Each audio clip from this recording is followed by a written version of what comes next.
Selamat datang di Jalan Bareng Podcast. Hidup adalah perjalanan yang penuh lika-liku, namun selalu ada cara untuk menikmatinya. Kami percaya cara terbaik menikmati dan menjalani hidup adalah dengan jalan bareng Tuhan. Aku Bobby, Dan aku Sentri. bersama-sama kita jalan bareng yuk menemukan kebenaran dan harapan di dalam Injil. So, senang bisa jalan bareng denganmu. Halo teman-teman. Kita di dalam mobil nih ya. Iya. Episode kali ini. Iya betul, karena ya Kita udahlah. baru punya waktu. Iya betul, pas ini anak-anak lagi tidur di mobil. Suara ngoroknya kedengaran. Iya. Ya oke, kali ini kita akan ngobrol-ngobrol. Nah seperti biasa nih, kalau di mobil tuh biasanya kami berdua. Iya. Iya, apa sih? Seperti podcast Iya. yang lalu, yang bonus. Yang bonus. Kita ngomong tuh tentang kan 24 jam. Oh. Tuhan kasih kita, dan waktu-waktu itu bisa kita pakai untuk saling mencurahkan isi hati kita kan, pikiran kita, pasangan kita. Iya benar. Nah biasanya kami di mobil ngobrol-ngobrol. Nah sekarang baru kepikiran kenapa nggak direkam aja ya? Betul. Ya begitulah. Jadi kalau ada noise atau ada klakson atau apa gitu mau dimaklumin ya. Iya guys. Oke guys. Nah kok jadi guys ke YouTube? Oke. Nah kali ini kita akan ngobrolin tentang sesuatu juga yang terjadi karena Media sosial. media sosial ya, tanpa bermaksud mengkambing hitamkan media sosial, tapi memang media sosial ini Media adalah sosial itu kayaknya kalau dijadiin topik ya selalu Wah, ada banyak. negatif ya. Sorry kalau kita bikin artikel ya, misalnya aku gitu ya, bikin artikel tentang media sosial tuh banyak banget angle-nya. Saking kayak dia tuh memang topik yang menarik banget gitu, banyak banget angle-nya yang ternyata lewat media sosial ini mereveal manusia tuh kayak gimana sih gitu. Gitulah kira-kira. Nah, apa nih tentang media sosial? Ya media sosial, kamu yang punya media sosial. Oh iya, Nggak kamu nggak punya ya, oke. Apa yang biasanya yang kamu rasakan kalau Kalau kamu melihat feed orang lain di media sosial, atau melihat status orang lain di media atau story sosial? orang ya, yang dirasain sih kalau lagi dalam kondisi yang nggak baik itu ada rasa iri hati sih, Oke. terutama kalau misalnya ngelihat kayak orang yang udah pada sekolah atau motor habis itu kalau misalnya ada kan orang yang misalnya suka foto rumahnya, rumahnya cantik banget gitu ya, atau kan belakangan aku sering lihat kayak dekor rumah kayak gitu loh. Nah kadang suka kayak interiornya bagus, ini ada ininya, ada tamannya, orang bermainnya kayak gitu-gitu. Dan waktu kamu lihat itu biasanya benchmarkingnya rumah kita ya. Rumah kita ya. Dan kamu ngebandingin ya. Bandingin betul. Seperti itu ya. Oke, poin satunya itu ya. Satunya itu sih paling. Kalau kamu apa? Kan Kalau sebagai orang yang nggak punya media sosial, apakah iri hati tetap? Tetap sih. Berarti nggak ngaruh. Berarti benar ya. Sebenarnya berarti media sosial tuh Hanya mereveal ya kan, yang sebenarnya udah ada di dalam hati kita masing-masing. Kalau kamu apa yang aku, diiriin biasanya?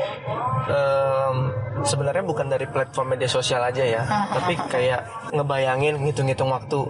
Kita lulus 2014, sekarang udah tahun 2013. Ya kita enggak lah, setelah intensif lah. Oh ya, oke, hitungannya. 2014. 2014 dan sekarang 2020 udah 6 tahun kan. 6 tahun, berarti teman-teman kita udah banyak yang udah lulus spesialis nih, iya kan? Dan memang bener, di grup angkatan ada yang udah selamat jadi spesialis neurologi, ada yang spesialis mata dan lain sebagainya. Dan itu membuat aku juga jiper sih, Bi. Jiper dalam arti ya masuk dalam kategori iri hati juga sih, karena benchmarkingnya diriku. Sama-sama waktunya 6 tahun, tapi dia sudah spesialis, aku kok belum gitu. Ya. Dia sudah memiliki karir yang lebih daripada aku. Yang kelihatannya ya. Kelihatannya aku kok masih di sini-sini aja nih kayaknya gitu. Ya, ngerti sih. Ya. Berarti kalau sekarang mungkin jadi kayak ini ya. Kalau dulu pepatahnya rumput tetangga lebih hijau daripada rumput sendiri. Kalau diiniin mungkin kayak feed orang lebih hijau daripada feed sendiri gitu ya. Atau kayak timeline orang, maksudnya timeline hidup orang jauh lebih tertata daripada timeline hidup kita gitu ya. Ya benar sih. Nah kalau iri itu sebetulnya kamu kan sempat nyari-nyari tuh ya, maksudnya iri hati definisinya apa? Itu apa tuh? Kalau yang berdasarkan hasil pencarian kamu? Dari pencarian aku, kalau iri hati dalam bahasa Inggris sih ada envy ya, ya kan. kemudian jalan barang ini adalah dari perspektif Injil, kita akan melihat bahwa di firman Tuhan kita merefer nih ke hukum Taurat nih guys, yaitu di Keluaran 20. Di hukum yang pertama kan dikatakan bahwa jangan ada padamu Allah lain kan. Nah, dan ditutup di yang ke-10, perintah ke-10, jangan mengingini milik sesamamu manusia, dan itu pun di quote kembali oleh Paulus di Roma 7 ayat 7 kalau nggak salah Pi. Ada dia bilang, aku tidak tahu sebenarnya apa arti mengingini kalau hukum Taurat bilang jangan mengingini. Nah, bahasa Inggris yang digunakan di situ adalah bukan envy. You shall not envy, bukan, tapi you shall not covet. Nah, covet. Jadi covet yang digunakan untuk mendefinisikan iri hati ya. Yang sedang kita omongin ini, iri hati ini. Berarti kalau boleh dibilang kayak envy itu kayak baru keinginan gitu kali ya. Maksudnya rasa iri keinginannya. Tapi covet tuh udah ada usaha untuk memiliki hal tersebut dari orang lain gitu. Ya, dan kalau di urutan thesaurusnya itu betul tuh, covet tuh di atas, baru envy muncul sama jealous di bawahnya. Jadi ini covet ini mengingini yang sangat gitu levelnya. Sampai Tim Keller pernah ngomong covet itu adalah bukan mengingini hal yang buruk sebenarnya, tapi mengingini hal yang baik dengan sikap yang sangat buruk. Kalau dalam bahasa Inggrisnya bagus. Things badly gitu. Ya, mungkin kita pengen jadi spesialis. Tapi kalau hal itu yang terus-menerus menjadi drive kita, akhirnya kita sebenarnya melanggar hukum yang pertama. Gitu, nah, tadi aku refer lagi, you shall not have other God kan. Dan kalau kita menjadikan timeline hidup orang itu atau yang rumput hijau tetangga ini, hidupnya orang itu yang menjadi keinginan kita, kita secara nggak langsung menjadikan itu sebenarnya jadi Allah kita, tujuan mencapai kita.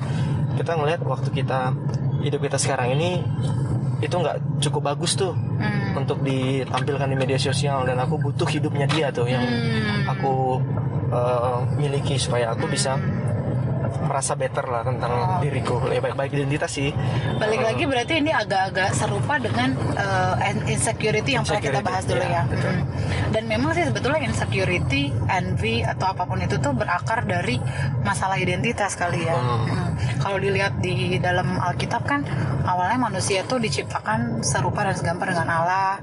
Kemudian waktu di penciptaan tuh segala sesuatu sebenarnya udah penuh kan, kayak manusia udah konten dengan Allah sendiri, dengan apa yang ada di Taman Eden pada saat itu. Relasi dengan Tuhan kita udah puas dengan itu, dengan apa yang ada di sekitar kita dan sekitar manusia.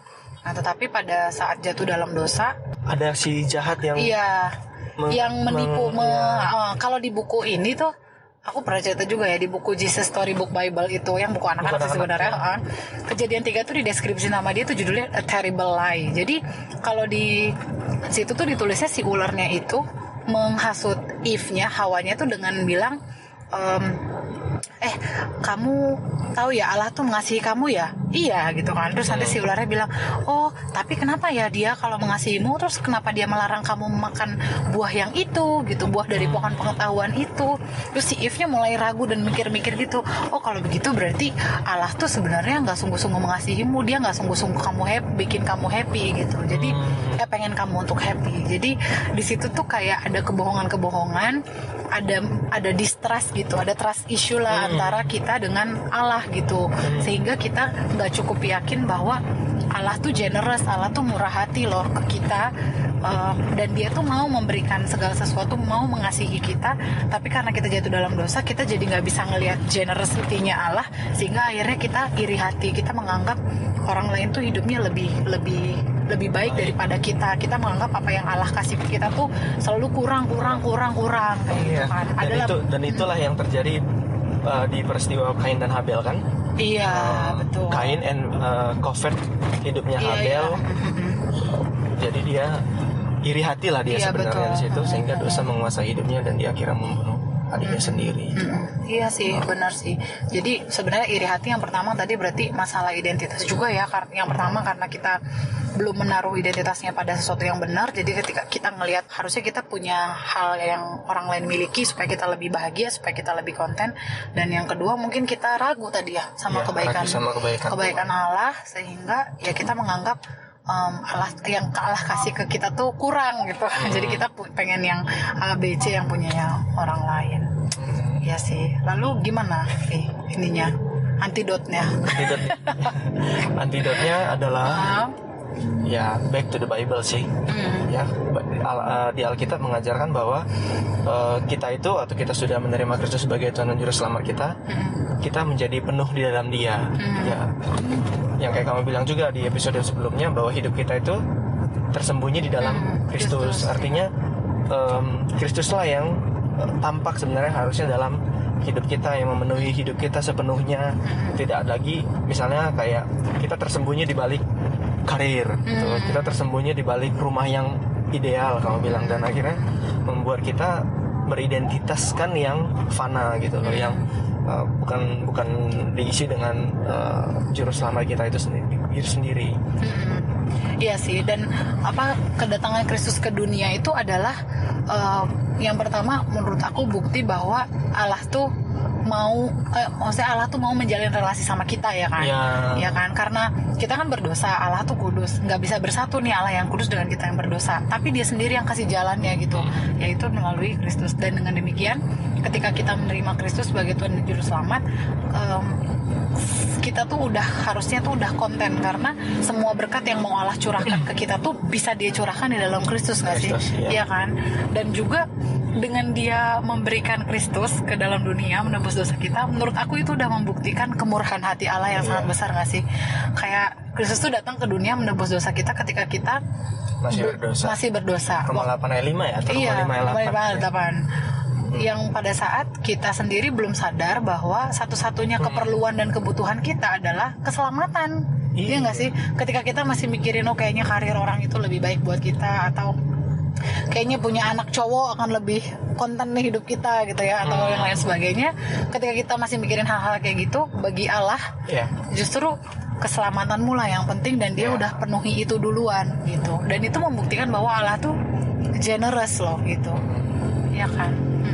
Dan kalau kita menerima itu sebagai menerima apa yang Kristus lakukan, maka kita menerima kemurahan hati Allah. Jadi menurut aku itu bisa bikin kita yakin bahwa Allah tuh baik kok gitu ke kita, dan nggak ada alasan untuk kita iri hati sama apa yang dimiliki sama orang lain. Pertama berarti be content ya. Iya, be content dengan mengingat lagi apa yang Kristus sudah lakukan di Yerusalem. Lalu, kadang-kadang misalnya nih ya, aku udah tahu nih bahwa iya sih harus konten. Tapi gimana ya ketika ngadepin fit itu lagi, atau misalnya ngelihat hidup orang lain lagi, kan kadang inevitable ya, perasaan-perasaan nggak enak atau gimana gitu. Kalau kamu yang biasa kamu lakuin apa? Aku ngeliat bisa ada 3 kemungkinan sih. Ada 3 kemungkinan. Yang pertama tadi waktu ngelihat itu fit itu, kita jadi sangat menginginkan hidupnya Dia, dan kita jadi kecewa terhadap hidup kita. Yang kedua, kita bisa melihat hidupnya Dia dan membandingkan hidup kita, terus ngomong gini, dia udah karir tapi dia belum nikah, misalnya gitu. Jadi kayak komparasi gitu loh. Betul. Dia punya rumah yang bagus, tapi dia misalnya nggak apa ya? Tapi dia kerja terus panjang hari nikmatin rumahnya. Jadi kita kayak cari-cari cara apa yang aku punya yang dia nggak punya gitu. Itu yang kedua. Sama yang ketiga adalah bersyukur untuk anugerah yang Tuhan berikan bagi dia. Jadi kita kayak cherish gitu dengan sesama kita ini, dan kita bisa melihat kayak dunia ini sebenarnya puzzle ya, yang Tuhan sudah tempatkan di masing-masing posisinya, sehingga nanti gambaran akhirnya itu di Wahyu atau di kehidupan yang di akhir zaman itu jadi indah waktu Tuhan Yesus datang kedua kalinya. Anugerah yang kita miliki masing-masing itu cukup kita gitu pakai untuk menjawab panggilan Tuhan itu tadi. Misalnya pekerjaan kita, dia jadi karir sebagai dokter spesialis, dalam anugerah Allah dia memakainya untuk kemuliaan Tuhan.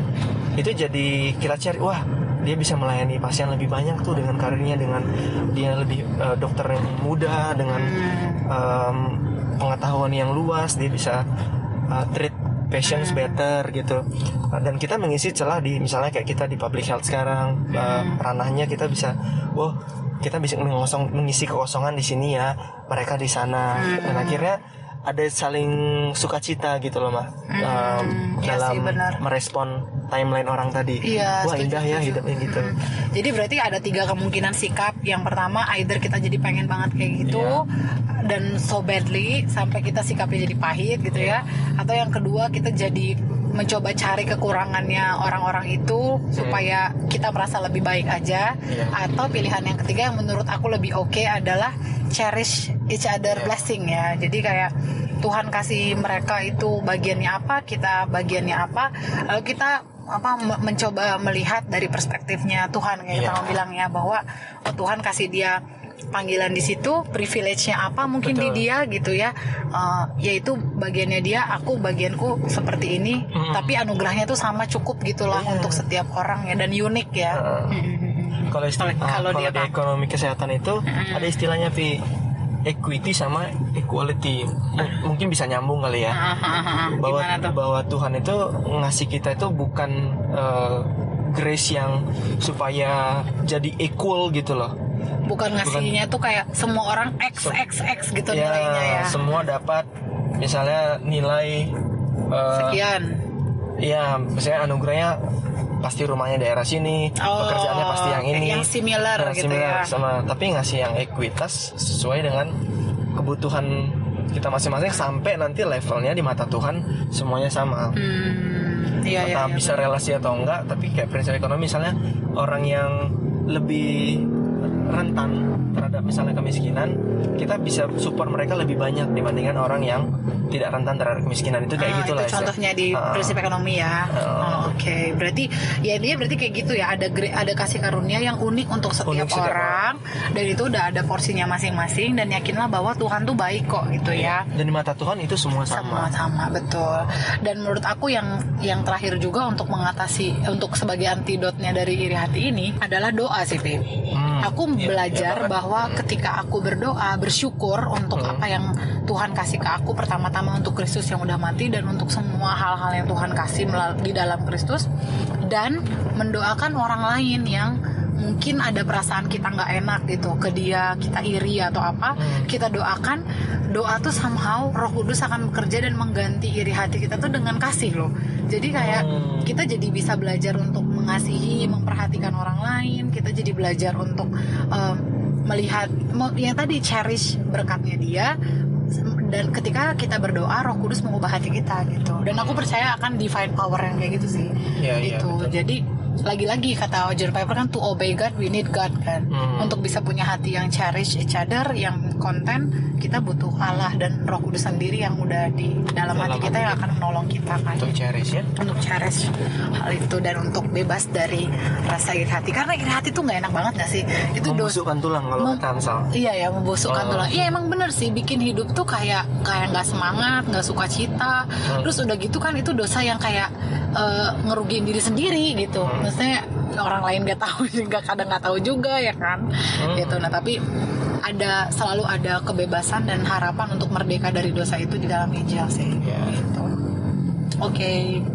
Kayaknya mungkin segitu aja ya, berhubung kita udah sampai di tujuan. Apa sih? Ya. Begitu. Oke, begitu teman-teman. Ada lagi nggak main? Udah sih. Udah ya, kayaknya ya. Oke, baiklah. Selamat menggunakan medsos tanpa iri hati, teman-teman. Selamat men-cherish berkat satu sama lain ya. Baiklah, sampai bertemu lagi di episode berikutnya ya. Dadah. Bye. Bye.